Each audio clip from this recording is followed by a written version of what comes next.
चलिए जी नेक्स्ट देखते हैं टेक्नोलॉजीज़ के हवाले से कि बायोमास कन्वर्जन टेक्नोलॉजीज़ जो हैं वो कौन कौन सी हैं और उनमें टेक्नोलॉजीज़ में कौन कौन सी टर्म्स आती हैं और उनको किस तरीके से इस्तेमाल किया जाता है। तो सबसे पहले बायोमास कन्वर्जन टेक्नोलॉजीज़ के अंदर डेंसिफिकेशन आती है और डेंसिफिकेशन के अल्फाज से हमें समझ आ रही है कि ये कोई डेंसिटी के हवाले से कोई बात हो रही है कि डेंसिटी को कम किया जाए या डेंसिटी को बढ़ाया जाए।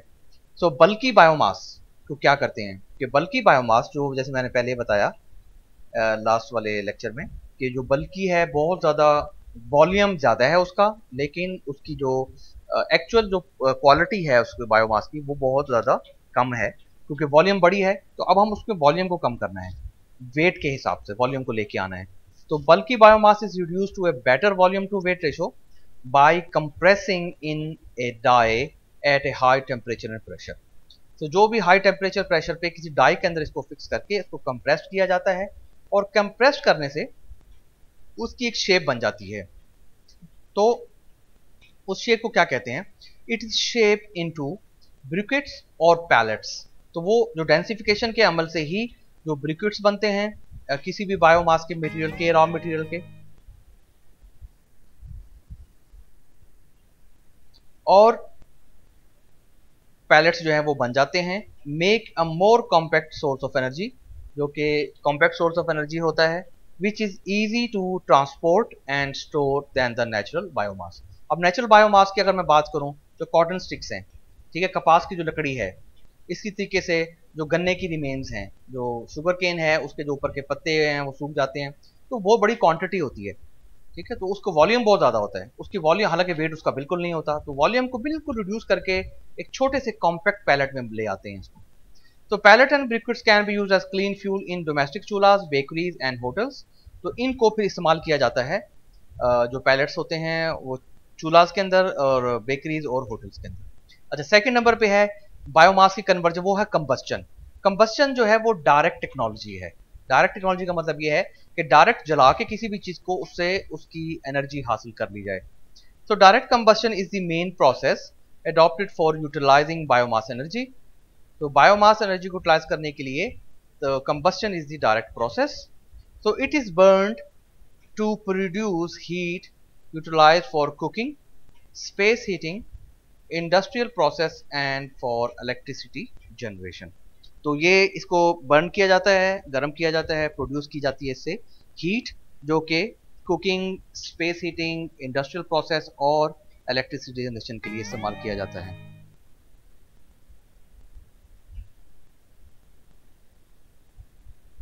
So very inefficient with heat transfer losses, जैसे इसके बारे में बड़ा क्लियर है कि जो लॉसेस हैं वो बहुत ज़्यादा होते हैं इसमें, क्योंकि चूल्हा जो हैं ये ओपन होती हैं और उसमें जब इस लकड़ी को, पैलेट्स को जलाया जाता है तो वो उससे जो हीट की एनर्जी है वो बहुत ज़्यादा लॉसेस होती है।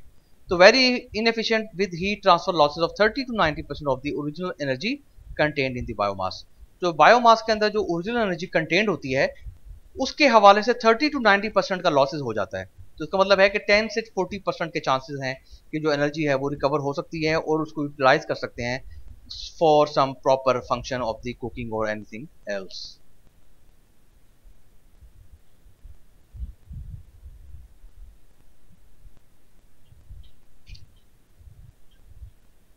तो बायोमास कन्वर्जन टेक्नोलॉजीज में जो और आगे जो चीजें हैं उनकी हम बात करते हैं। Incineration is the process of burning completely the solid biomass to ashes by high temperature oxidation. अच्छा, इंसिनरेशन में ये जो प्रोसेस है इसमें जो इम्पोर्टेंट पॉइंट है वो ये है कि इसमें जो भी सॉलिड बायोमास है उस सॉलिड बायोमास को कंप्लीटली बर्न किया जाता है ऐश के अंदर, ठीक है, हाई टेम्परेचर ऑक्सीडेशन के अंदर। मतलब इसमें ऑक्सीडेशन जो है वो, ऑक्सीजन जो है वो इसमें मौजूद होती है।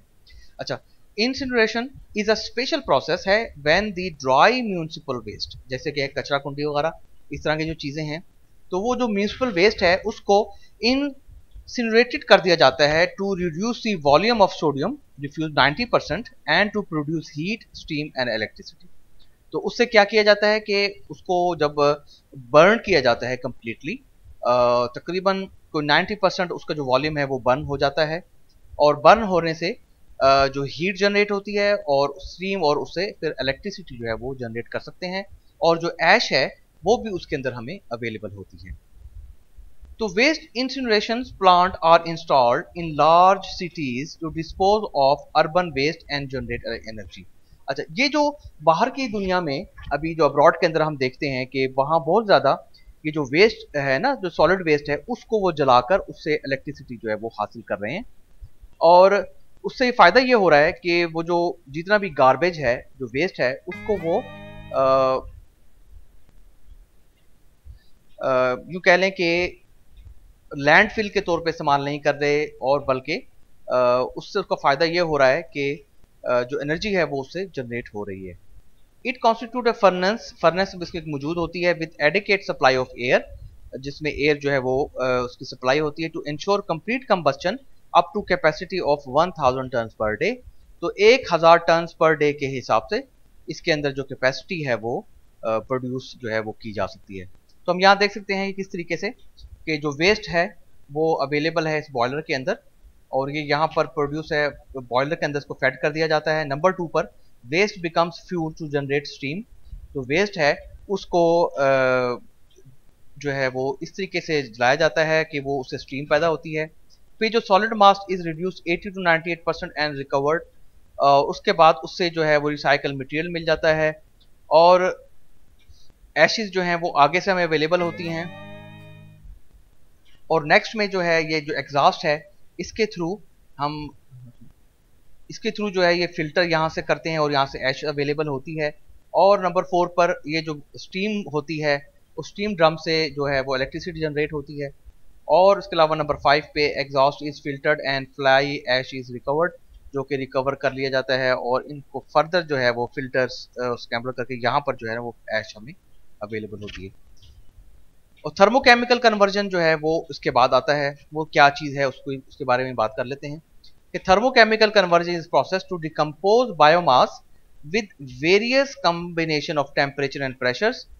ठीक है, तो थर्मोकेमिकल कन्वर्जन है उसको भी हम ये कह रहे हैं कि ये एक प्रोसेस है जिसको हम डिकम्पोज करते हैं बायोमास को डिफरेंट कॉम्बिनेशंस ऑफ टेम्परेचर और प्रेशर के अंदर। तो इसके अंदर जो प्रोसेस आते हैं थर्मोकेमिकल्स के अंदर, वो आते हैं पैरालिसिस का और गैसिफिकेशन का। तो वो कन्वर्जन क्या क्या है? So thermochemical conversion is a process to decompose biomass with various combination of temperature and pressures। तो इनके अंदर ये देखें कि जो थर्मोकेमिकल कन्वर्जन ऑफ बायोमास में एक पैरालिसिस आता है, दूसरा गैसिफिकेशन होता है, तीसरा कंबस्टन होता है। अच्छा, पैरालिसिस होता है उससे क्या क्या चीजें बन सकती हैं? उससे जो पैरालिसिस है ये इसको हम कहते हैं लिक्विफिकेशन, मतलब विद नो ऑक्सीजन। ठीक है, थर्मोकेमिकल कन्वर्जन ऑफ बायोमास के अंदर ये जो 3 पोर्शंस आ रहे हैं, ये 3 पोर्शंस क्या क्या काम कर रहे हैं? पैरालिसिस, इसको हम लिक्विफिकेशन भी कहते हैं, मतलब इसका जो प्रोसेस होगा वो विद नो ऑक्सीजन होगा, और जो गैसिफिकेशन होगा उसका जो प्रोसेस होगा वो लिमिटेड ऑक्सीजन के साथ होगा, और डायरेक्ट कंबस्शन जो है उसका जो प्रोसेस होगा वो कंप्लीट एक्सेस ऑफ ऑक्सीजन के साथ होगा। तो ये 3 प्रोसेस हैं। तो जो पैरालिसिस है उसके थ्रू क्या होता है? चारकोल बनता है, बायोफ्यूल बनता है, कंबस्टेबल गैसेस भी बन जाती हैं, और फिर आगे इनसे चारकोल से बारबेक्यू चारकोल और मेटलर्जिकल इंडस्ट्री का जो भी जो स्पेशल टाइप का जो कोला है वो तैयार किया जाता है। अच्छा, गैसिफिकेशन से क्या बनती है? सिर्फ कंबस्टल गैसेस बनती हैं इससे, गैसिफिकेशन से। और जो कंबस्टन है उसका हमें अंदाजा है वो डायरेक्ट हीट मिलती है, और जो हीट है वो हम बॉयलर को भी दे सकते हैं, स्टोव को भी दे सकते हैं। और जो कंबस्टल गैस है वो हम गैस टर्बाइंस को दे सकते हैं, बॉयलर को दे सकते हैं, स्टोव को दे सकते हैं। बायोफ्यूल जो है वो हम फ्यूल बना सकते हैं इससे मिक्सचर करके, मोटर चला सकते हैं इससे, गैस टर्बाइन चला सकते हैं। और आगे क्या है, इस मोटर से फिर हम जनरेटर चला सकते हैं, और गैस टर्बाइन से भी हम जनरेटर चला सकते हैं, बॉयलर से गैस टर्बाइन चला सकते हैं, स्टीम टर्बाइन चला सकते हैं, डिस्ट्रिक्ट हीट्स बना सकते हैं, और इन जनरेटर सारी चीज़ों से, स्टीम टर्बाइन और जनरेटर से फिर हम इलेक्ट्रिसिटी जो है वो जनरेट कर सकते हैं। तो ये सारा का सारा जो प्रोसीजर है वो थर्मोकेमिकल कन्वर्जन ऑफ बायोमास के अंदर ये जो 3 प्रोसेस हैं, लिक्विफिकेशन, गैसिफिकेशन और कंबस्टन का है, वो सारा का सारा इन चीज़ों से हम कन्वर्ट कर सकते हैं। अच्छा, गैसिफिकेशन क्या है उसके बारे में जरा देख लेते हैं। तो गैसिफिकेशन जो है is conversion of a solid biomass at high temperature with controlled air. मतलब कंट्रोल्ड एयर का मतलब है बहुत ज्यादा एक्सेस एयर इसमें नहीं होगी।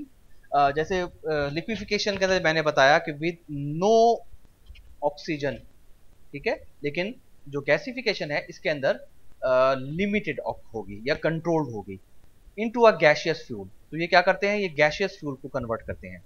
तो आउटपुट गैसेस जो हैं उनको हम सन गैस भी कहते हैं या सिन गैस भी कहते हैं और प्रोड्यूसर गैस भी कहते हैं। तो the output gas is known as producer gas. वो मिक्सचर किन किन चीजों का मिक्सचर होता है, वो जो मिक्सचर है वो है हाइड्रोजन का, ठीक है, कार्बन मोनोऑक्साइड का, CH4 का, CO2 का, कार्बन डाइऑक्साइड का और नाइट्रोजन का। अच्छा, नॉर्मली जो सिन गैस हैं वो चार जो है ना वो गैसेस कहलाई जाती हैं। कौन कौन सी है वो देख लेते हैं। सबसे पहले क्या हुआ कि यहाँ पर हमारे पास जो रॉ मटेरियल है वो अवेलेबल है, ठीक है, लिग्नोसेलुलोज हैं क्योंकि इनसे ये जो प्लांट्स हैं वो वहां से इनको एक्सट्रैक्ट किया जाता है। उसके बाद इसे गैसिफिकेशन का जो प्रोसेस है वो इसको किया जाता है विद कंट्रोल्ड एयर के साथ। और उसके बाद जो गैसियस फ्यूल्स हैं वो कौन कौन से हैं, वो चार अवेलेबल होते हैं। जैसे मैंने बताया hydrogen, carbon mono, carbon dioxide और CH4। ये चारों के चारों मटेरियल से हम फिर क्या कन्वर्जन करते हैं, इनसे क्या चीजें बन सकती हैं। Heat and power production, chemical synthesis, जो केमिकल्स होती हैं फ्यूल्स के उनमें सिंथेसिस किया जाता है, और बायोकेमिकल फर्मेंटेशन की जाती है। हीट एंड पावर प्रोडक्शन में इन जो सिन गैस से क्या क्या होता है या प्रोड्यूसर गैस से स्टीम साइकिल है, कंबस्चन है, गैस टर्बाइंस, इंटरनल कंबस्चन, ये सारी चीजें इससे बनाई जा सकती हैं।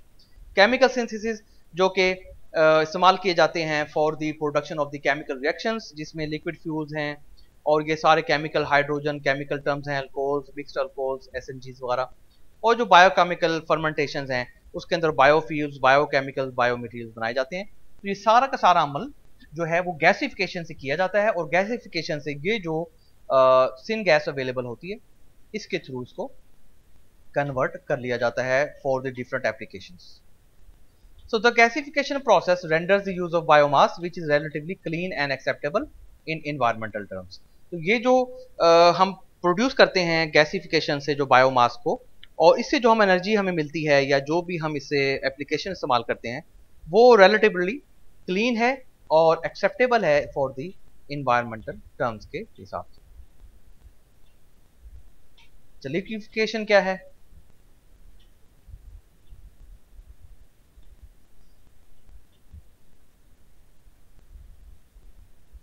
So liquefaction, hydrothermal liquefaction of biomass is the thermochemical conversion of biomass into liquid fuels। ठीक है, वो इसको liquid fuels में convert करता है by processing in a hot pressurized water environment for sufficient time to break down the solid biopolymetric structure to mainly liquid components। तो इसमें क्या होता है कि without any oxygen इसमें जो बायोमास के डिफरेंट जो मटेरियल्स हैं, ठीक है, जो सेल्स हैं और वेस्ट है और इसके अलावा ये जो बार्क्स हैं और लकड़ी है, इसको क्या करते हैं, प्रोसेस करते हैं हॉट प्रेशराइज्ड वाटर एनवायरनमेंट के अंदर, और फॉर सफिशिएंट इतना टाइम उसको दे दिया जाता है कि जो सॉलिड बायोपॉलीमेट्रिक स्ट्रक्चर है वो टूट जाता है। टूटने के लिक्विड कंपोनेंट्स में इसको कन्वर्ट कर लिया जाता है। तो अगर हम यहाँ देखें कि ये जितने भी बायोमास हैं इसको कैटलिस्ट बनाते हैं, पहले कैटलिस्ट बना के जो केमिकल रिएक्शंस के थ्रू, और फिर हम इसको करते हैं हाइड्रोथर्मल लिक्विफिकेशन। एक प्रेशराइज्ड होता है, जैसे बताया गया है कि विदाउट ऑक्सीजन होगा, प्रेशराइज्ड, इसको एक प्रोसेस किया जाएगा और करने के बाद अब ये किन किन पार्ट्स में कन्वर्ट हो जाएगा वो देख लेते हैं। बायो ऑयल्स में, एक्वेशियस फेज एक्सट्रैक्ट में, मतलब जो लिक्विड एक्सट्रैक्ट है उसके अंदर इसको कर लेंगे, गैसेस में और बायोचार्ज में। बायोचार्ज का मतलब है कि जो कोयला है ना, कोयले की ऐश टाइप की, ठीक है, उसमें इसको बना लिया जाता है। तो बायो ऑयल्स के अंदर high quality, high HHV and high yield oils इसमें निकाला जा सकता है। एक्वेशियस फेज एक्सट्रैक्ट जो है वो वैल्यू एडेड केमिकल्स के अंदर इसको ऐड कर लिया जाता है। गैसेस के अंदर हाइड्रोजन, CH4 वगैरह निकाल ली जाती हैं। और बायोचार्ज जो है वो फर्टिलाइजर में इसको इस्तेमाल किया जा सकता है, खाद के तौर पे, सॉलिड फ्यूल या कैटलिस्ट के तौर पे भी इसको इस्तेमाल किया जाता है। तो लिक्विफिकेशन का जो अमल है वो इस तरीके से परफॉर्म किया जाता है। अच्छा, और इसकी लिक्विफिकेशन के बारे में और पढ़ लेते हैं क्या लिखा हुआ है। Liquefaction of biomass can be processed through fast और फ्लैश पायरोलिसिस कॉल्ड पायरोटिक ऑयल। वो ऑयल जैसे कन्वर्ट किया जाता है। अच्छा, एक इसका प्रोसेस ये है, जैसे मैंने पहले बताया आपको यहाँ पर, कि ये जो ऑयल है वो भी इससे बनाया जा सकता है, which is a dark brown liquid of low viscosity होता है and mixture of hydrocarbon. Low viscosity oil है और मिक्सचर ऑफ हाइड्रोकार्बन है। तो पायरोलिसिस लिक्विड या जो लिक्विफिकेशन का जो लिक्विड है is a good substitute for heating oil. तो ये हीटिंग ऑयल के तौर पे इस्तेमाल किया जा सकता है। तो ये देखें, हमारे पास बायोमास अवेलेबल था, डिफरेंट पार्टिकल साइज का, इसमें मॉइस्चर भी था, कंपोजिशन ऑफ डिफरेंट है। इनको हमने जो रिएक्टर था, ठीक है, उसमें इसको ऐड किया गया। रिएक्टर में ऐड करने के बाद इसकी हीटिंग रेट इसमें है, टेम्परेचर डाला गया और इसके बाद इससे चार्ज जो है वो हमें अवेलेबल हुआ, और इसमें reaction time, gas flow rate, feed rate, सारी चीज़ें चेक होंगी। कंडेंसर, फिर इसको हम आगे ले आएंगे for the production of the oil.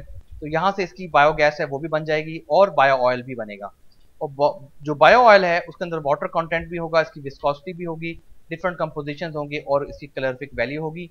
और कैलोरीफिक वैल्यू इसलिए होगी क्योंकि इसको हम हीट कर सकते हैं इस ऑयल को, और उसको इस्तेमाल किया जा सकता है फॉर द डिफरेंट एप्लीकेशन के तौर पर। अच्छा, और एनारोबिक डाइजेशन क्या है? अब हमें इससे जो पहले वाले घंटे में हम लेक्चर देख रहे थे उसमें हमने डाइजेशंस का एक देखा था, एनारोबिक डाइजेस्टर मौजूद था कि ये करता क्या है, ये क्या काम करता है। तो ये अब आ गया बायोकेमिकल कन्वर्जन। इससे पहले हमारे पास क्या था? अगर हम देखें, जो टेक्नोलॉजी थी हमारे पास वो थी बायोकेमिकल कन्वर्जन के हिसाब से तीन चीजें थी, वो पायरोलिसिस थी, गैसिफिकेशन थी और डायरेक्ट कंबस्शन थी। अब इनके अंदर बड़ा ही इंपॉर्टेंट मैटर है, वो है एनारोबिक डाइजेशन का। वो क्या है? तो this process converts the cattle dung, human waste and other organic waste with high moisture, जिसके अंदर हाई मॉइस्चर मौजूद होगा, कंटेंट इनटू बायोगैस, जिसको हम गोबर गैस कहते हैं। ठीक है, ये एक आसान अल्फाजों में, through anaerobic fermentation in the absence of air. ये तीनों का कॉम्बिनेशन है? नहीं नहीं नहीं, कॉम्बिनेशन नहीं है। बायोकेमिकल कन्वर्जन के अंदर जो ना डाइजेशन होती है, ये मैं उसकी बात कर रहा हूं कि क्या होता है कि हमारे जो पिंडोथामों में, जिसकी मैं बात करूं कि हमने एक छोटा सा प्लांट लगाया होता है बायोगैस का। बायोगैस जिससे बनती है, जिससे बायोगैस बनती है, जो जमीन के अंदर दबाते हैं, वो क्या दबाते हैं? वो ये वेस्ट, कैटल डंग और ये जो चीजें हैं ऑर्गेनिक वेस्ट, जिसको हम जमीन के अंदर दबा के उसको हम डाइजेस्टर कहते हैं, जिससे हम गैस प्रोड्यूस करते हैं। वो केमिकल रिएक्शन होता है ना फिर, कि उसके अंदर टेम्परेचर भी होता है, प्रेशर भी होता है। ये पॉइंट समझ आ रहा है मेरा? जी जी सर। ठीक है, तो ये उसकी बात कर रहे हैं, उस डाइजेशन की बात कर रहे हैं, क्योंकि वो भी केमिकल रिएक्शन है ना भाई। ठीक है, अंडरग्राउंड केमिकल रिएक्शन है। अब वो कैसे होता है कि हमारे पास जो है ना, ये जितने भी डेयरी के, पोल्ट्री के जो वेस्ट है वो होगा, वेस्ट वाटर, बायोसॉइल्स भी हम इसमें ऐड कर सकते हैं, फूड वेस्ट, फूड का जो वेस्ट है वो भी इसमें हम ऐड कर सकते हैं, और अदर ऑर्गेनिक कंपाउंड्स जो हैं, जिसमें एनर्जी क्रॉप्स, फैट, ऑयल, सारी चीज़ें, वो सारे की सारी जिसमें अंडरग्राउंड हम क्या करते हैं, उसको ऐड करते हैं, बना लेते हैं। एनारोबिक डाइजेशन उसको कहते हैं। अब जब वो केमिकल रिएक्शन शुरू होता है एनारोबिक का, विदाउट द एयर, मतलब एब्सेंस ऑफ एयर, तो क्या होता है, वहां से गैस बनना शुरू हो जाती है, और जो गैस बनना शुरू हो जाती है उसको हम बायोगैस कहते हैं। और साथ साथ उसके डाइजेस्टेट भी निकलते हैं। डाइजेस्टेट का मतलब होगा कि जो खाद है वो भी निकलती है उसकी, उसको बनाने के बाद।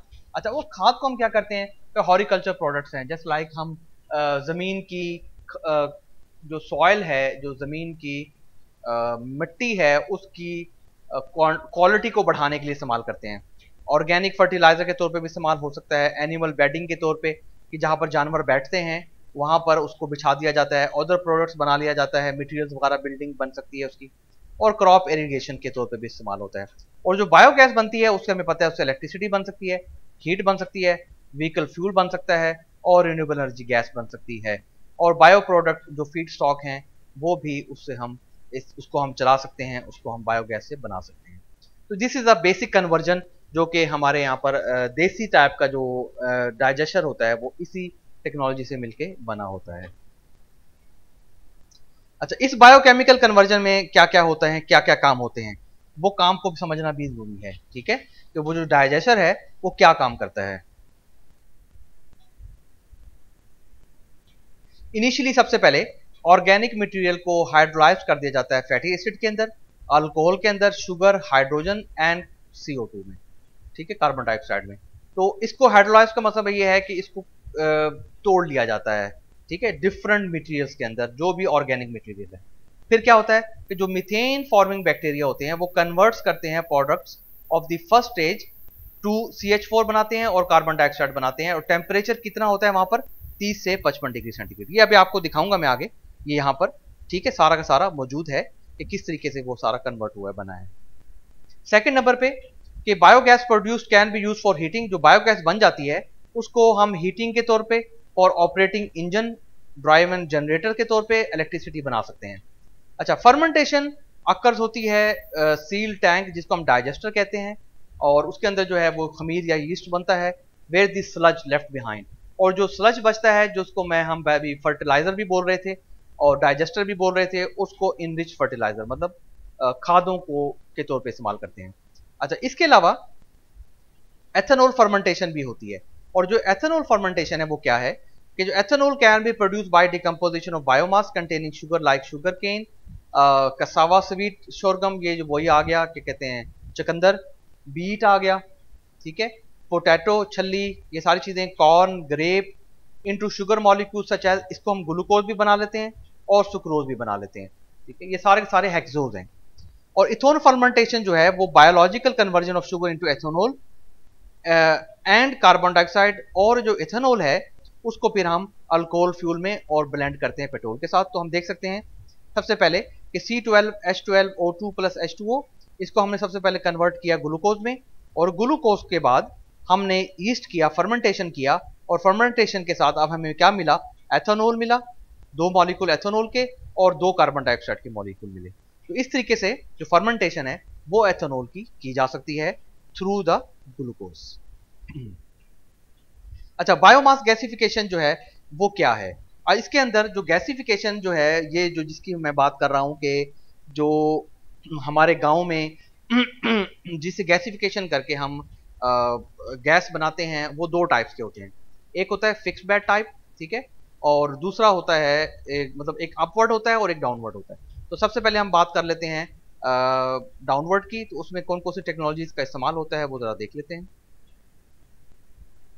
Biomass gasification is thermochemical conversion of solid biomass into a combustible gas fuel through partial combustion with no solid carbonaceous residues. Gasifier use wood waste and agricultural residues. तो ठीक है, बायोमास गैसिफिकेशन क्या करते हैं, इसमें बायोमास को, solid biomass को हम कन्वर्ट करते हैं गैस के अंदर, ठीक है। अब गैसिफायर्स होते हैं, गैसिफायर जो होते हैं वो कन्वर्जन करते हैं सारे के सारे। तो गैसिफायर्स क्या होंगे, गैसिफायर जो है वो फिक्स्ड बेड टाइप हों, कैन बी अपवर्ड या downward type depending upon the direction of the air flow. तो इसमें हम एयर फ्लो की डायरेक्शन जो है ना वो इंपॉर्टेंट है कि एयर फ्लो की जो डायरेक्शन है वो फ्रॉम लोअर टू अप है या फ्रॉम अपर टू लोअर है। तो डाउन, सबसे पहले हम बात करते हैं डाउन ड्राफ्ट गैसिफायर। ये क्या होगा, where fuel and air move into a co-current manner, के इंटरनल तौर पे ही मूव करते रहेंगे, एक साइड से एंटर होंगे और दूसरी साइड से निकलते जाएंगे। इन दी अपवर्ड गैसिफायर में क्या होगा कि fuel and air move in the counter current manner, ठीक है। तो ये 2 इसमें मैनर्स हैं वो इंपॉर्टेंट है, एक को करंट मैनर है और दूसरा जो है वो काउंटर करंट मैनर है। और ये, अच्छा अब देख लेते हैं ये जो हमारे पास अवेलेबल है कि जो गैसिफायर है ये किस तरीके से काम करेगा। तो पैरालिसिस सबसे पहले जो प्रोसेस होगा वो होगा इसके अंदर, यहां पर ड्राइंग जोन होगा, बायोमास फीड यहां से एंटर होगी, ठीक है। बायोमास यहां से एंटर होने के बाद ये इसमें सबसे पहले जो जोन आएगा वो ड्राइंग जोन आएगा। ड्राइंग जोन का मकसद ये हुआ कि 120 डिग्री सेंटीग्रेड पर जो भी बायोमास की फीड होगी उसको ड्राई किया जाएगा। उसके बाद पैरालिसिस का अमल होगा जो 200 से 600 डिग्री सेंटीग्रेड होगा, जहां पर सॉलिड जो चार है उसको एसिटिक एसिड में सॉलिड, मेथनॉल और वाटर वेपर जो है वो वहां से बनेंगे सॉलिड के, चार के, मतलब चार का मतलब है कि ये जो चारकोल की हम बात कर रहे हैं, सॉलिड एसिटिक एसिड बनेगा, मेथनॉल और वाटर वेपर आर यहाँ से प्रोड्यूस होंगे पैरालिसिस जोन से, जिसका जो टेम्परेचर है वो है 200 से 600 डिग्री सेंटीग्रेड का। ऑक्सीडेशन जोन जो है उसके बाद आएगा, और वो air is injected to complete the combustion, इसके अंदर जो है ना वो एयर को एंटर किया जाएगा, ठीक है, ताकि जो कंबस्टन है, जलाने का अमल है, उसको कंप्लीट किया जा सके। वो क्या हो, कैसे होगा कि breaking down the heavier hydrocarbons and tars, जो भी यहाँ पर ये जो ऊपर के मटेरियल यहाँ पर आएगा उसको तोड़ा जाएगा। उसके बाद आ जाएगा रिडक्शन जोन। रिडक्शन जोन के अंदर क्या होगा कि 600 से 900 डिग्री सेंटीग्रेड का जो रिएक्शन है वो परफॉर्म किया जाएगा, और प्रोड्यूसर गैस जो है वो यहाँ से बनेगी। प्रोड्यूसर गैस मतलब जो सिन गैस हैं, 4-5 गैसेज हैं, वो यहाँ से तैयार होंगी, और action of carbon dioxide, water vapour भी यहाँ पर अवेलेबल होंगे। अच्छा, उसके बाद क्या होगा कि प्रोड्यूसर गैस, जैसे मैंने आपको बताया था कि जो कि कार्बन मोनोऑक्साइड, हाइड्रोजन और CH4 जो है वो यहाँ से प्रोड्यूस हो जाएंगी। So clean producer gas provides the process heat to operate stoves, chulevara, boilers, dryers, ovens, furnaces.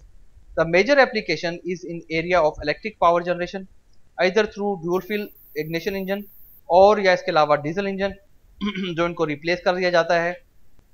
और 60 to 80% जो है वो जो ऑयल है वो उसमें इस्तेमाल किया जा सकता है। Through 100% gas fire spark ignition engine भी इसमें चल सकते हैं।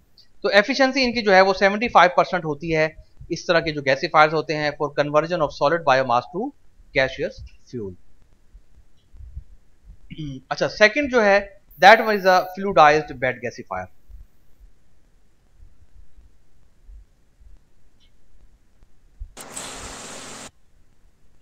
तो द बेड मटेरियल, इसके अंदर क्या है कि बेड सा बना दिया जाता है। बेड का मतलब एक पॉइंट है या एक ऐसी जगह बना दी जाती है जहां पर मटेरियल को जो है वो मूव करवाया जा सकता है। तो the bed material is fluidised by an upward current of air, ठीक है। तो इसके अंदर क्या होगा कि जो एंट्रेंस होगी ना वो इस यहां से होगी इसकी, ठीक है, और उसके बाद जो हॉट जो गैस प्रोड्यूस होगी वो इस डायरेक्शन से प्रोड्यूस हो रही होगी। तो हम देख रहे हैं कि pressurised air start bubbling through the bed.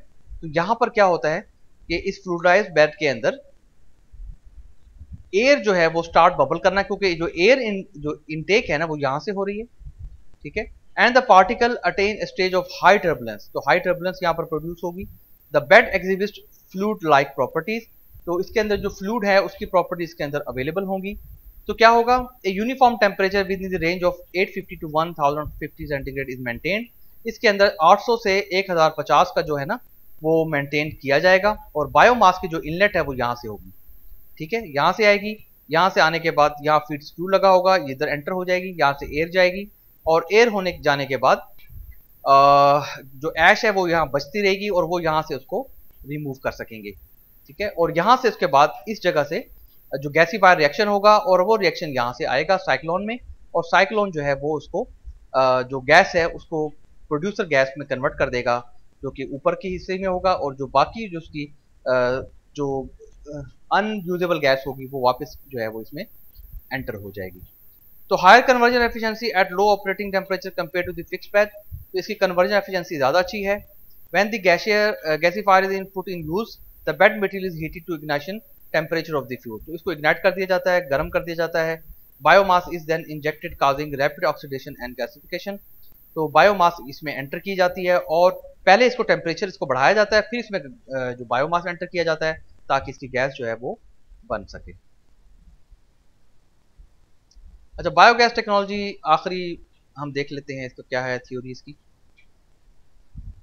तो ये रिन्यूएबल एनर्जी है, कैटल डंग से, ह्यूमन वेस्ट से प्रोड्यूस की जाती है। वेट बायोमास जो कि एनारोबिक डाइजेशन है वो हम देख चुके हैं, वो एक हाइड्रोलिसिस का प्रोसेस है, ठीक हो गया। दूसरा एसिड फॉर्मेशन है, तीसरा मीथेन फॉर्मेशन है। उसके बाद ये हमारे पास जो बायोगैस हैं ये सारी वही थ्योरी लिखी है जो अभी तक हम पढ़ के आ चुके हैं।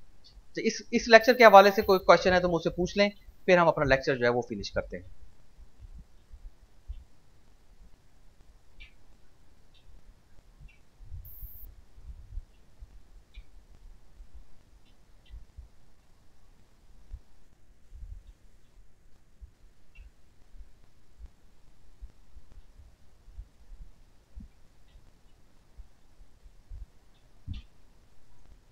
ये मैं कल का लेक्चर भी अपलोड कर दूंगा, उसकी वीडियो भी मैं अपलोड कर दूंगा गूगल क्लासरूम पे, और आज के जो दोनों लेक्चर हुए हैं वो दोनों भी मैं गूगल क्लासरूम पे अपलोड कर दूंगा।